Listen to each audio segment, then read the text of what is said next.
The desert air hung heavy with heat as Sergeant Elias Rang crouched behind the shattered remains of a burned transport truck, and he could feel his heartbeat hammering in his ears as enemy fire sliced the air around him like invisible blades, and he knew the line would not hold much longer, and the others around him sensed it too as morale cracked like the very ground beneath them, and yet even with the dust storms rising there was still no sign of evacuation, and Elias whispered to himself that he would send one last call for help even if no one could answer as shapes in the distance began to move closer, leaving him unsure if they were allies or the final wave that would end everything, and so he steadied his trembling hands preparing to transmit the final signal as the wind carried the sound of distant engines whose origin he did not yet dare to guess. The radio crackled in his grip as he patched together the last bit of power from its dying battery, and he swallowed tightly, knowing the command network had gone dark after the ambush, and every attempt at contact earlier had met only with static that screamed louder than any threat, and he muttered coordinates into the handset, hoping the call cleared the interference. Even though he knew the likelihood of any friendly aircraft flying this deep in contested territory was nearly impossible, and each second he waited felt heavier than the one before as the sun dipped behind a ridge, casting a long shadow over the field that seemed to swallow what little hope he still held, and yet he forced his voice steady while sending the message, unaware of the faint silhouette forming in the far distance behind the dust cloud that flickered like a ghost waiting to choose its moment around him. The remaining squad members huddled low as the enemy pressed forward with renewed force, and Elias felt the vibration of artillery thudding in the dirt like pounding fists demanding entry into their shrinking circle, and he knew they could not last long even with their most determined resistance, and he told them he had sent the final broadcast, though he dared not promise anything, and their eyes held silent questions, none of them voiced, because the truth was too heavy to speak into the choking air. And still in that moment he sensed something strange, a shifting of the wind, a faint mechanical groan on the edge of hearing, as if something enormous and wounded was climbing through the heavens in search of them, and he wondered if it was simply imagination born of desperation, or if the desert was truly whispering that something was coming their way. Elias lifted his head above the ruined metal for just a moment, trying to scan the sky for any sign of movement, but the glare of the sinking sun blinded him until tears welled and spilled down his cheeks, and he almost cursed aloud as a bullet snapped past his ear, reminding him the enemy was growing impatient and their fire was tightening into a focused kill pattern, and he ducked again, breathing through clenched teeth, wondering if maybe this was the final hour of their fight, because everything around them felt carved by doom and inevitability, although deep in his chest he refused to let go completely of the faint pressure of hope as that distant mechanical groan returned, now louder and more insistent, like a wild heartbeat echoing across the barren land, urging him not to surrender yet. He crawled across cracked earth toward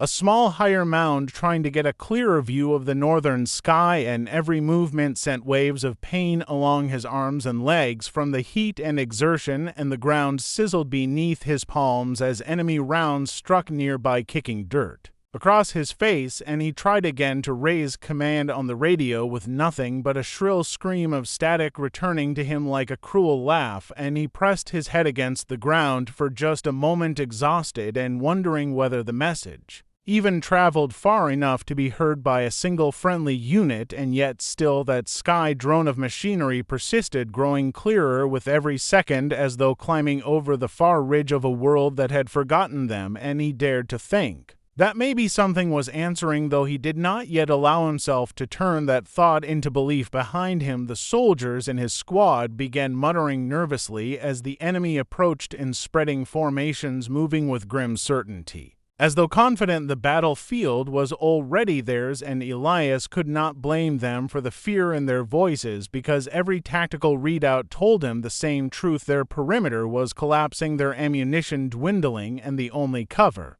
left would soon be useless under a sustained push. And yet, even in that impending suffocation, he still felt that strange vibration in the ground, a low tremor that did not match artillery patterns, and he frowned as dust shifted around his boots. like shaken by distant thunder, although the sky remained absent of storms, and he realized the sound was growing stronger and fuller, building with a depth that no enemy craft ever carried, and a shiver ran through him as he raised his gaze once more toward the horizon to see if the impossible was truly forming there. The western dunes shimmered as if melting under the weight of heat, but through the wavering air Elias caught a momentary flash of metal gleaming through smoke, and he blinked, unsure whether his mind was playing tricks upon him. But the flash came again, followed by a trailing haze that looked like a smear of vapor or perhaps leaking fluid, and he felt his heart jolt painfully in his chest because it looked like the silhouette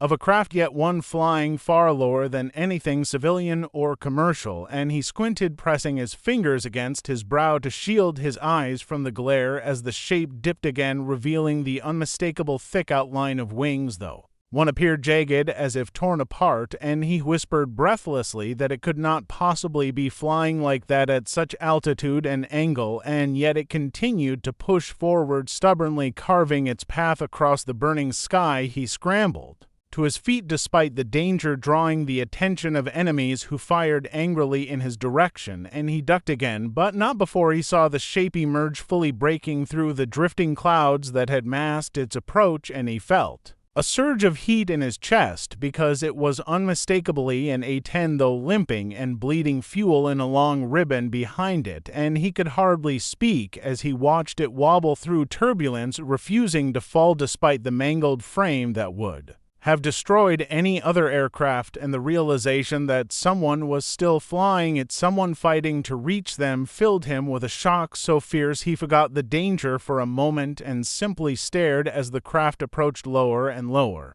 with a fury in its engine that promised something none of them dared hope for. Yet the squad saw it too now, and whispers rushed through them like a current as recognition dawned and disbelief warred with relief, because no one had expected any air support, especially not one clearly damaged past the point of reason, yet still clawing toward the battle. And Elias felt the tremor beneath his boots strengthen as the thunder of the craft deepened, shaking the earth with raw, stubborn life as the fuel streaming from its belly caught the light, turning into a shining silver trail like a comet streaking across the desert sky. And he thought whoever was piloting that beast was either mad or heroic, or perhaps a mixture of both, and he felt electricity race through him at the thought that salvation might be arriving in the most impossible shape imaginable. And yet, just as he tried to rise and signal, the craft, something in the distance, shifted abruptly as the enemy forces halted in place, raising their weapons toward the incoming aircraft, aware now of its presence and its trajectory. And Elias swallowed dryly because the fight was far from over, and a damaged A10 was still a vulnerable target, and even if it reached them, it might not survive the concentrated response that was surely seconds away. And he felt cold fear grip him once more as the dust swirled around the incoming craft, forming a halo of smoke that hid its cockpit from view, leaving him to wonder whether the pilot inside realized just how dire the situation was becoming, and whether they would push through regardless, as the enemy prepared a barrage that could change everything again in a single breath. The A10 roared lower, still, engines straining, frame trembling, smoke and fuel streaming behind it like the tail of a wounded animal, yet still refusing to yield. And Elias braced himself because he knew the next few seconds would determine whether hope would rise or collapse entirely beneath the weight of fire and metal and destiny. And as he tightened his grip on his rifle, he heard the first enemy launcher ignite with a hollow whooshing hiss as the missile streaked upward toward the incoming craft, leaving him breathless and unable to look away as the sky lit with a burning arc aimed directly at the fragile heart of their last chance. And as the missile drew closer, the desert seemed to stop breathing, leaving Elias standing amid a world paused on the edge of fate, waiting to see whether the impossible arrival would become their salvation or vanish in fire before their eyes, with the answer locked in the next heartbeat to come, you said. The second the distant roar faded into the smoke-choked horizon, Grant tried to steady his hands, though the shaking kept creeping back through his muscles like a cold wind, and he knew the sound he heard could not have been real, yet something inside Him insisted that he had not imagined it, which left him questioning whether hope was returning or if his mind had finally begun to fracture under the crushing pressure of isolation and the approaching enemy as he strained to hear anything that would tell him he was not alone out there in the dead air that surrounded his last defensive position, and he felt the ground begin to tremble with a rhythm he recognized even as he feared it might belong to something far worse, leaving him hanging. On the edge of impossible certain, Tive crawled out from the collapsed comms shelter, dragging himself over debris and shattered metal only to peer across the fractured valley where shadows twisted like living things in the haze, and he saw nothing. At first, no shape, no silhouette, no sign that the sky had returned its answer to his dying signal, but then a faint shimmer flickered high above as though the sun had struck a dislodged fragment of steel tumbling through the air, and he swore that glint moved with intention, not with the randomness of falling wreckage, which made him rise despite the pain digging into his ribs, because if that glint belonged to what he hoped, then help had arrived in the most impossible moment, leaving him desperate to see it again. The wind shifted, dragging with it the thick odor of burnt fuel and torn metal, and Grant moved closer to the ridge, ignoring the distant crack of rifles as enemy scouts closed in on his position, for he knew he had only moments before they locked onto him fully, yet he could not force himself back into cover, not when the sky whispered that something was descending, something battered and wounded perhaps, but alive and refusing to surrender, and he tilted his head, scanning each break in the drifting smoke until he saw it, a shape almost too broken to resemble what it once was, and his breath caught because what he saw made no sense, and yet it was undeniable, leaving him rooted in stunned disbelief. A10 emerged through the lowest curtain of smoke, its profile warped and torn, its left wing shedding fuel in a shimmering trail that caught the faint sunlight like droplets of fire, and Grant felt something surge inside him, something that pushed back against the despair that had been crushing him for hours, because that aircraft should not have been able to fly, not with damage like that, not with the entire battlefield stacked against it, and yet there it was, pushing through the air in a defiant crawl as if held aloft by sheer will, and he realized then that whoever was piloting that machine had refused to die even after the sky itself tried to swallow them, leaving him staring at the impossible craft hanging just above the treetops. Engines sputtered a broken, uneven thunder that echoed down the valley and sent the enemy patrol scattering for cover as the A-10 dipped low, almost scraping the rocky outcroppings, while Grant watched, sensing that the pilot was fighting desperately to maintain altitude as each second passed, which made every movement of the aircraft feel like a battle of its own, and he could picture the pilot inside, sweating, bleeding, maybe barely conscious, yet gripping the controls with stubborn force, driving that beast forward through a storm that should have torn it apart. And as the aircraft rolled slightly, he caught a glimpse of scorched markings that confirmed it was the same one he had signaled earlier, leaving him breathless with the realization of who must be inside. Death memory of the pilot's voice crackled faintly in his mind from the brief comms exchange before the sky had gone dead, the voice of the single mother who had fought her way through impossible odds earlier in the day to cover the retreating Marines, the woman whose call sign had carried a mix of grit and quiet resilience, and now, as he saw her aircraft limping back through the smoke, he felt something like guilt and admiration twist together inside him, because she had returned when no one expected her to, and she had done so carrying a machine that looked one burst away from collapsing entirely, leaving him wondering how she managed to stay airborne at all. Enemy forces rallied quickly, realizing that the limping craft posed an opportunity to strike, and Grant saw them spreading out, forming lines of fire on the slopes, preparing to unleash everything at the vulnerable A-10 as it passed overhead, and he knew he could not let that happen, even though he had almost no ammunition left and no reinforcements coming, and yet the sight of that torn aircraft struggling to protect them despite its wounds stirred something deep inside him, compelling him to move, even if moving meant exposing himself to almost certain death, and he lifted his rifle, aiming down the ridge, determined to buy her even a few seconds more, leaving him bracing for the inevitable clashes. He fired his last rounds into the advancing enemy. He heard the pitch of the A-10 change its engines straining with a new urgency, and he realized the pilot must have seen the same threat he did because the aircraft lurched upward, gathering the last of its strength and banking sharply to the side in a motion that defied the damage scarring its frame, and as it rolled, Grant saw explosions spark along its hull where rounds had pierced the thin remaining armor, yet the aircraft kept turning, kept fighting, kept refusing to fall, leaving him swallowing hard as he watched the wounded machine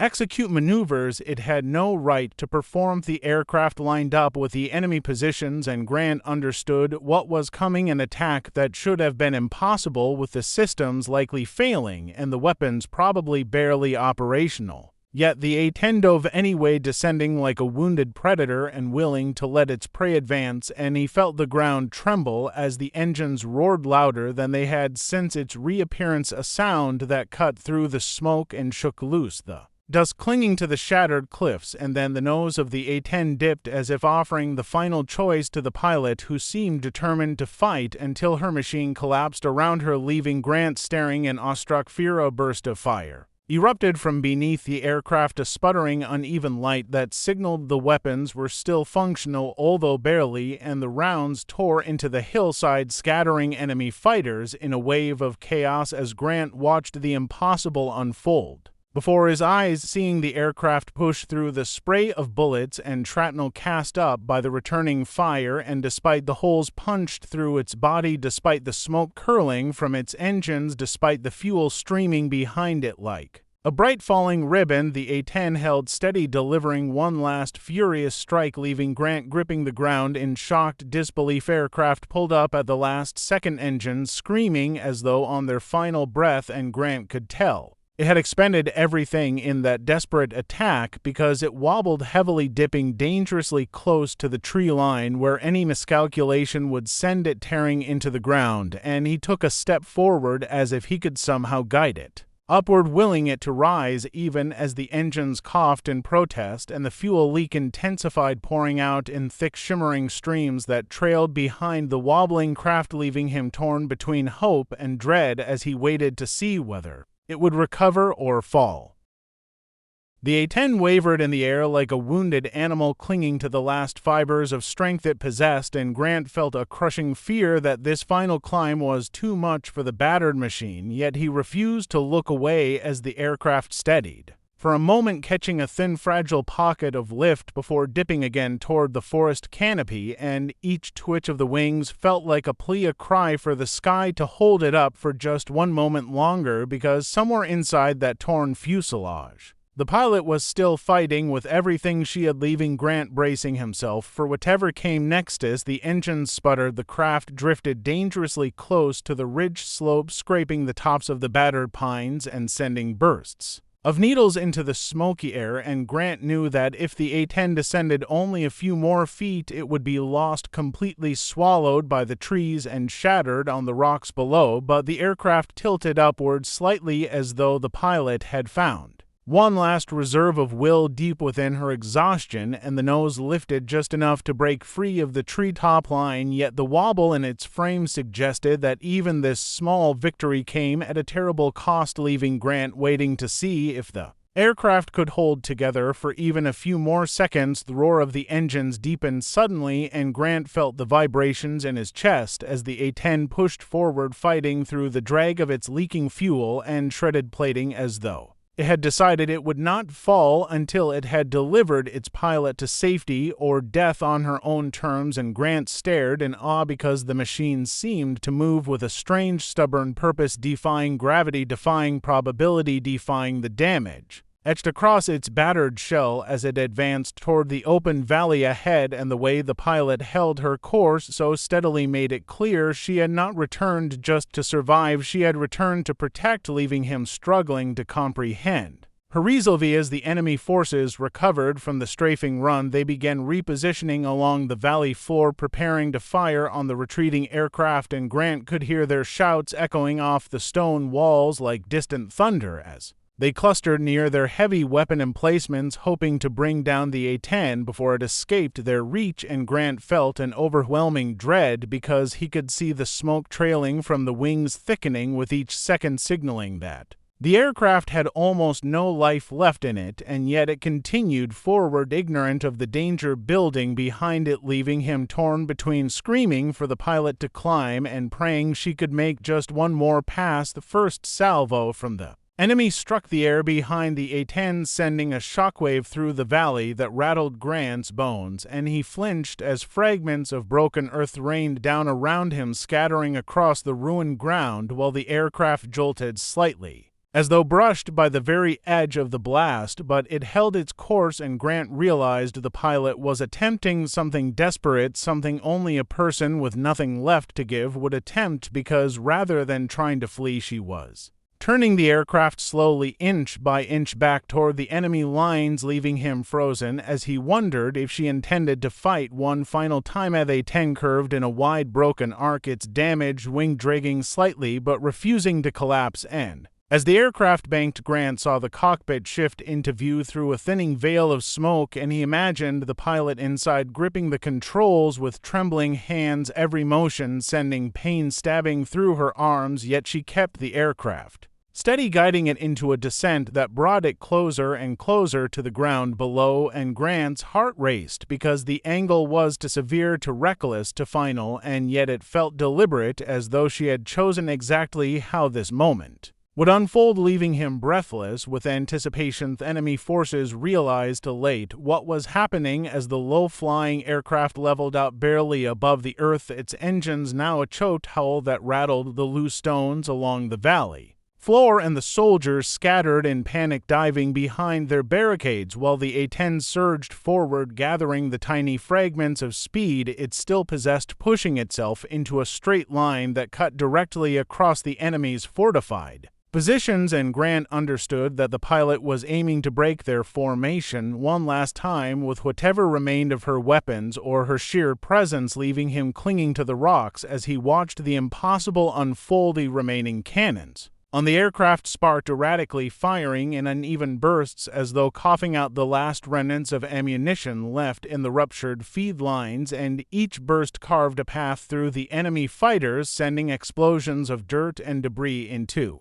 the air, while the scattered troops scrambled in confusion, trying to understand how the damaged aircraft still possessed the strength to attack, and the sight of them faltering gave Grant a spark of hope spreading through his chest like the first warm breath after hours of cold despair, leaving him praying the pilot could hold the line for just a few seconds longer. The A-10 streaked across the battlefield low enough that its wingtip sliced through a rising plume of dust, and Grant saw the flames licking along the seam of the left engine flare brighter as fuel cascaded into the air like dark shimmering rain, and for a moment it looked as though the entire craft would erupt into a rolling explosion, yet it kept moving, pressing forward with unstoppable determination, dragging its shredded frame through a gauntlet of bullets that tore fresh holes into its armor, and Grant felt the weight of the pilot's sacrifice settle over him heavy and unrelenting, leaving him wondering how anyone could fight so hard with so little left. The aircraft struck the far ridge in a violent skid, its landing gear gone, its engines collapsing beneath the force of the impact as it scraped through the rocky slopes, sending sparks showering into the air, and Grant cried out instinctively as he watched the craft grind to a halt against a natural embankment, the torn fuselage folding inward as the smoke billowed upward in thick dark waves, and the battlefield fell eerily silent for a moment, as though the world itself paused to witness the aftermath, and Grant felt his chest tighten with fear because the aircraft was still intact enough that the pilot could be alive inside, leaving him frozen between hope and terror. Grant sprinted down the slope, ignoring the pain in his legs as he navigated the shattered terrain, dodging craters and fallen debris with a single desperate goal forming in his mind, and he pushed past the choking smoke that swirled around the wreckage, stumbling toward the cockpit where dim flickers of light still glowed through the warped metal, as though the machine refused to surrender even after its final charge. And when he reached the front of the aircraft, he could see movement inside, slight and weak but unmistakably human, leaving him surging forward with renewed urgency. Tore at the bent metal frame, using every ounce of strength he had left as the heat threatened to sear his skin and the fumes stung his lungs until he could barely breathe, and Yet he refused to stop because he could hear the faint rasp of breathing from within the cockpit, a fragile, uneven whisper of life that pushed him onward, and Grant wedged his arm into the narrow gap, finally prying open enough space to glimpse. The pilot slumped over the controls, her face streaked with soot, her eyes barely open yet still flickering with awareness, leaving him momentarily stunned by her unbreakable will. She looked at him with a tired, almost disbelieving expression, as though surprised to find herself still alive, and Grant reached in, grasping her arm gently to pull her out, but she resisted for a moment, shaking her head weakly, and he realized she was searching the cockpit for something she refused to leave behind. And as her hand brushed against a small worn photograph taped near the console, he understood that the fight she had carried through the sky had been driven by more than duty, more than survival, and more than the battlefield itself, leaving